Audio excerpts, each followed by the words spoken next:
America had only been in the war for some 18 months. The conflict had hardly touched the lives of the civilian population.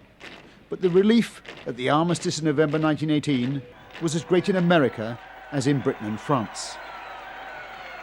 People really did believe that the peace that had been won at such great cost signalled the end of all major wars.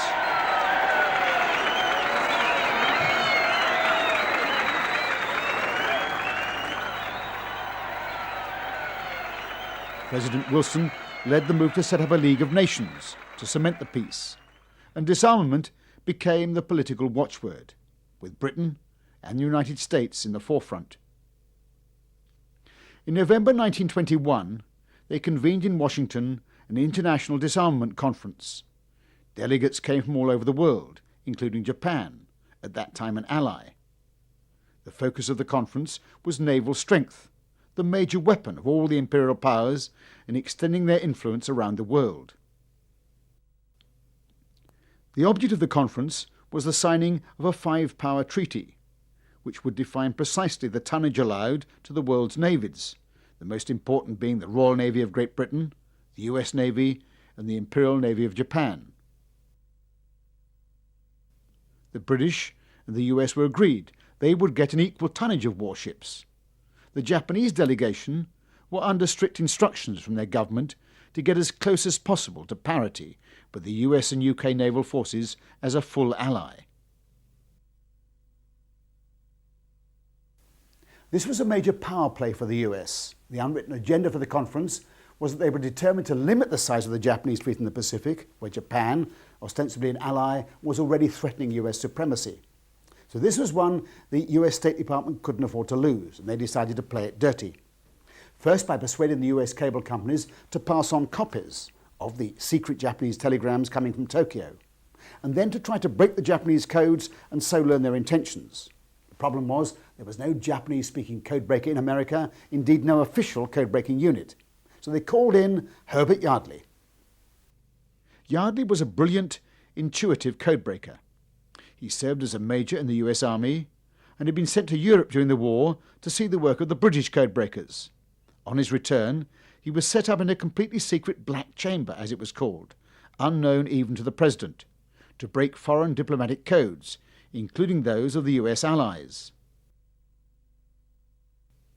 It was housed in a modest little brownstone house on East 37th Street in New York, paid for by a secret slush fund set up by the US State Department and the Department of Military Intelligence. The intercepted cables from Tokyo to the delegation in Washington ended up on Yardley's desk. But Yardley couldn't read Japanese and had no prior knowledge of Japanese encoding systems. He was starting from scratch, and he had to crack the messages within a matter of days if it was to serve any purpose. In a quite remarkable display of code-breaking genius, working round the clock, Yardley broke the Japanese codes. He learned to his great surprise that the Japanese negotiators were being instructed by Tokyo to back down if it looked as if resistance would cause severe friction with the US. It was a crucial moment in the negotiations. With the prior knowledge of their willingness to concede, the US and Britain were able to force the Japanese to accept a tonnage limitation set at only half the UK and US fleet levels. It was a major political victory. The Japanese delegation left the conference shattered at their defeat, but not for a moment suspecting that their high-grade diplomatic codes had been penetrated.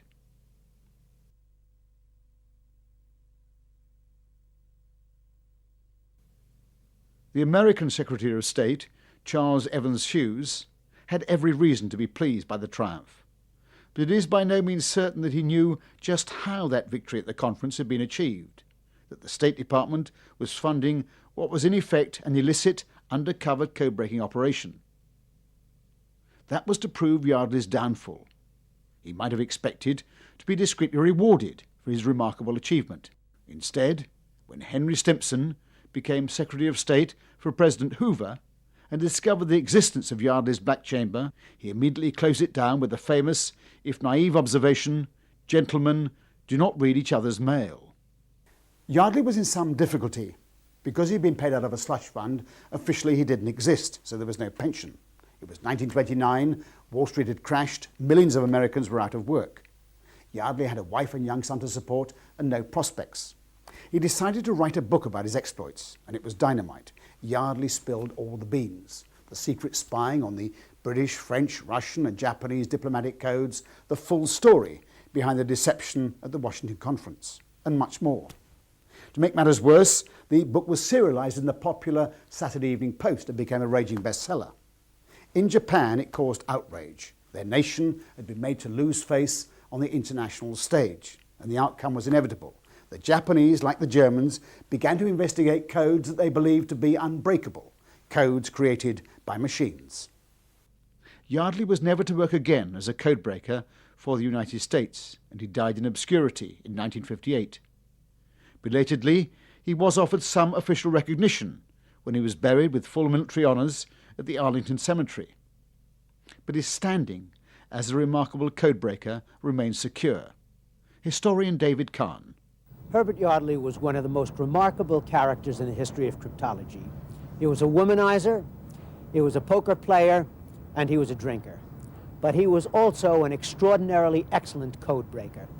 And even though toward the middle of his life he wrote this book, The American Black Chamber, which revealed too many American code-breaking secrets, nevertheless, his activity in breaking the Japanese naval code and diplomatic code at the time of the Washington Disarmament Conference proved an enormous boon to the United States. It enabled us to gain naval superiority over Japan, substantial naval superiority, which proved of great value during World War II. But just as Yardley's career was drawing to an end, another remarkable codebreaker was emerging from the shadows at a time of America's greatest need. If Yardley's greatest strengths were his superb flair and intuition, his successor relied upon the keenest mathematical analysis. He is now regarded as the greatest codebreaker of the pre-computer age. His name, William Friedman. He was hired by the US Army to replace the sacked Herbert Yardley. It was a decision that would change the course of world history. Friedman and his young bride Elizabeth, whom he married in 1920, were both codebreakers.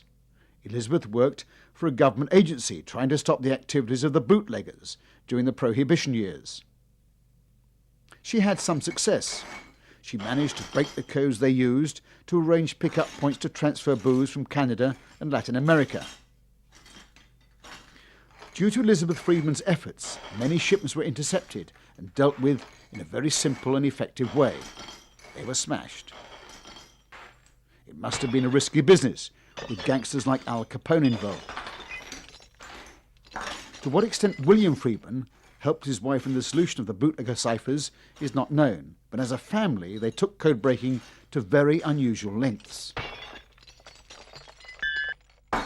Progressive dinners. They'd have progressive dinners in which codes were an essential part. And couples would come and they'd be split up, husband from wife, and sort of moved around to kind of equalize the teams, and they'd be given a sheet, and on the sheet were a succession of codes, and I imagine that they got more difficult as they went along, but you'd have to solve the first message to find out the restaurant to go to for the first course, and so on through the meal, and then the first couple back to the house would win some kind of a small prize or something like that. And people really enjoyed those parties and came to them with relish. William Friedman believed strongly that with the growing complexity of its international relations, America had to develop a powerful and permanent code-breaking unit. So he began to train young mathematicians in the art and science of cryptanalysis, a word that he himself coined. One of the original 3 recruits was a young maths teacher from Virginia, Frank Rowlett. Rowlett had gained maximum marks in the civil service entrance exam. Seeing the results, Friedman offered Rowlett a position as cryptanalyst, a word unknown to the young Virginian. The salary offered with this position was $2,000 a year, which was more than both my wife and I were making as school teachers. And we decided that it was worth trying. Also, it had the opportunity of giving each of us a chance to go to Washington, where we never visited. So Rowlett duly reported to Friedman at the old munitions building in Washington. It was during this first exchange with Friedman when he got through inquiring if I had a place to live. And had I been to Washington before, and just sort of simple conversation, that I found an opportunity to ask him what a cryptanalyst was supposed to do.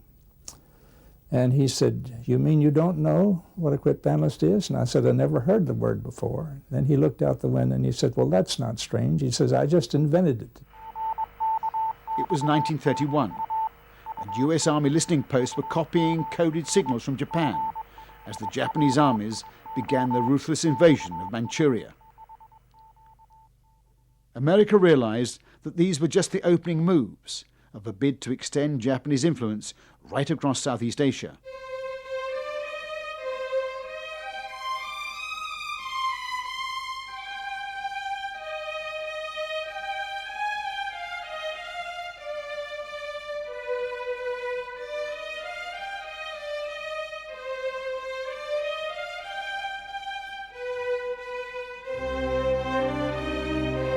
Japan had also built a huge new fleet, new battleships and new aircraft carriers, far beyond the tonnage provisions of the Washington Treaty signed just 10 years before.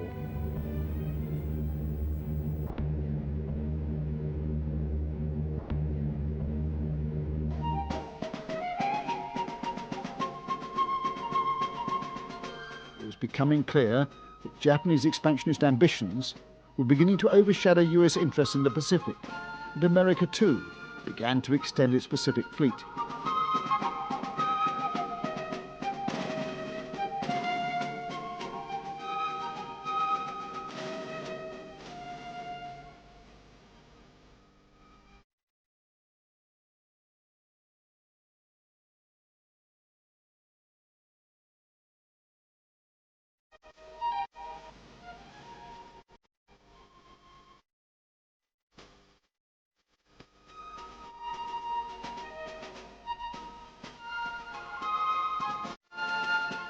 Throughout the late 1930s, as the Japanese relentlessly overran China, their increasing military radio traffic was being intercepted and decoded by Friedman's small group of codebreakers using the classic methods of analysis that Friedman had developed.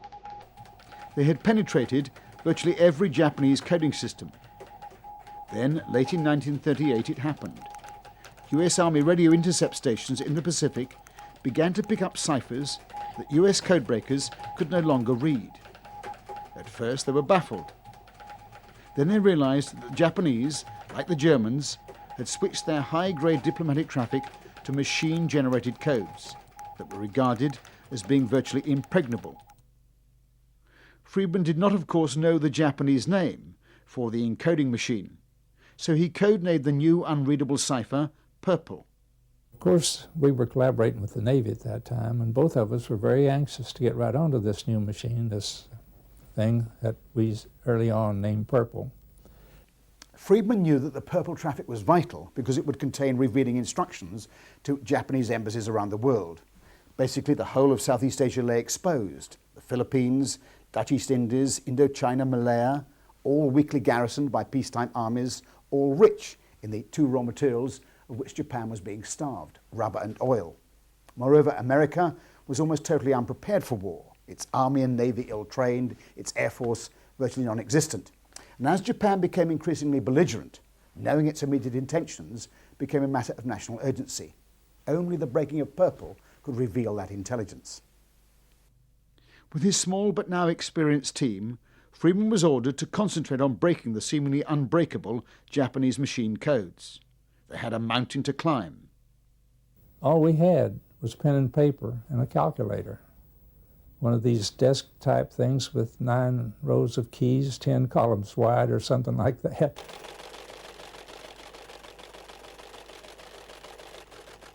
The great strength of machine codes is that they create billions, trillions indeed, of cipher alphabets, layer upon layer of complexity.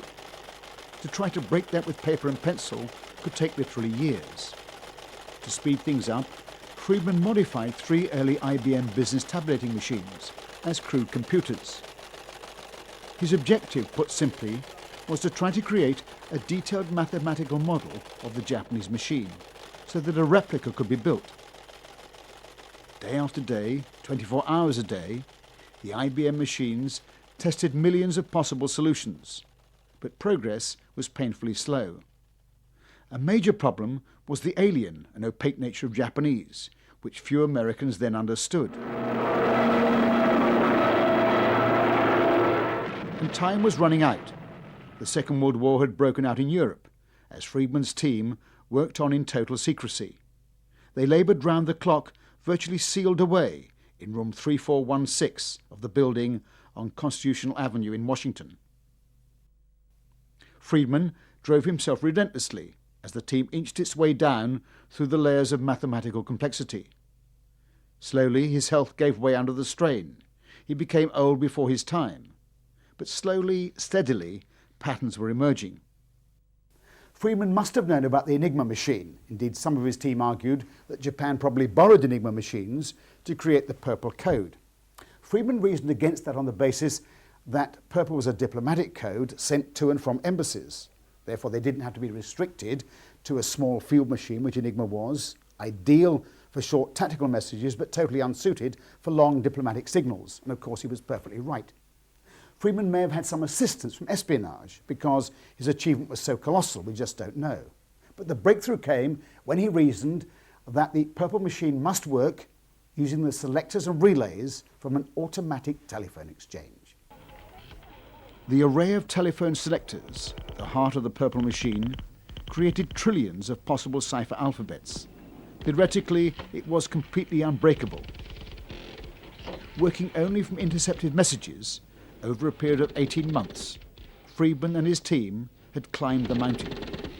They produced a replica of the unseen and unknown Japanese enciphering machine. It was a staggering achievement. This is that historic Purple machine, only allowed to be filmed for the first time 50 years after the war. Basically, it consists of two state-of-the-art typewriters plugged together via a complex battery of relays and plug boards, creating an impenetrable electrical maze. But to use it, you simply typed in the message on one side, it was typed out in the Purple code on the other side. If Friedman's solution was correct, then his replica would work in reverse, deciphering the intercepted signals. In August 1940, Leo Rosen and Frank Rowlett ran the first test run. I was working with Rosen. This was about 6:30 or 7 o'clock at night because we wanted to finish this thing. We'd waited so long for it. We just couldn't wait any longer. And so I got a message, and we set up the machine to the indicator, and I started typing. And the first few groups, the first 3 or 4 that I typed in the machine came out beautifully on the other end. The Japanese plain text that we knew because we'd saw the message by hand earlier had to come out. And then all of a sudden the machine stopped operating. And after a little puzzling about it, Rosen concluded that we had failed to put in relay that was needed, a condenser over the relay points that was needed for the master relay. And so we got hold of one of those, and he installed it, and lo and behold, it worked just like a charm from then on. So we were ready to demonstrate it to the chief signal officer next morning, and also to Friedman and General Lakin, and the others who were in the chain of command that were interested in what we were doing. And what was their reaction? Amazement and great pleasure. The breaking of Purple was also the breaking of Friedman. He basically retired. But his achievement ranks very high indeed in the annals of code breaking. David Kahn again. William Friedman was probably the most brilliant cryptanalyst we've ever seen. He engendered theoretical ideas which took cryptography out of its kind of primitive land into the new world of statistical analysis in a very sophisticated way. And later on, in the 1940s, early 1940 and 41, he led and organized and directed and inspired the team that, using some of his techniques, cracked the Japanese Purple Cipher machine, which was quite possibly the greatest feat of cryptanalysis the world had ever seen.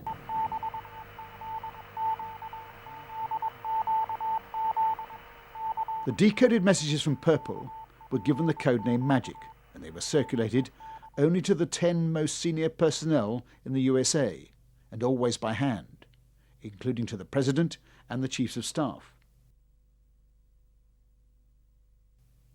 On December the 1st, 1941, the codebreakers revealed that Tokyo had instructed all its embassies to destroy all code and cipher machines, except one in Washington. What they didn't know, because of the complete radio silence, was that on November the 25th, a huge Japanese task force had left harbour and sailed east, out into the vastness of the Pacific Ocean. A clock had been set ticking.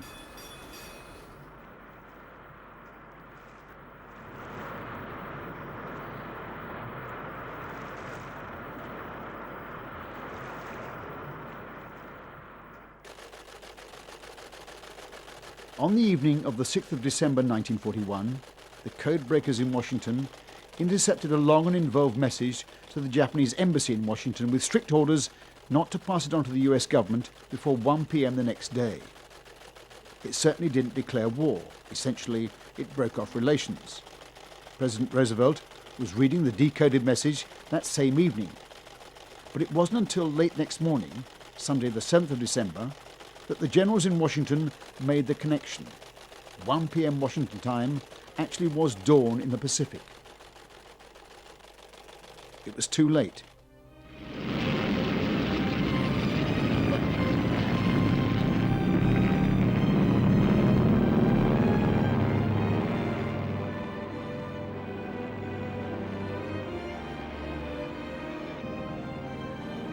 Dawn in the Pacific. The Japanese fleet had reached its target.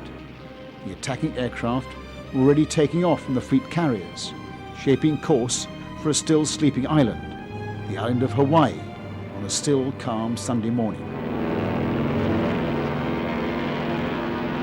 Friedman and his team had done a brilliant job in breaking Purple. With only a fraction more luck, the attack on Pearl Harbor might have been detected and the whole course of the war in the Pacific profoundly altered.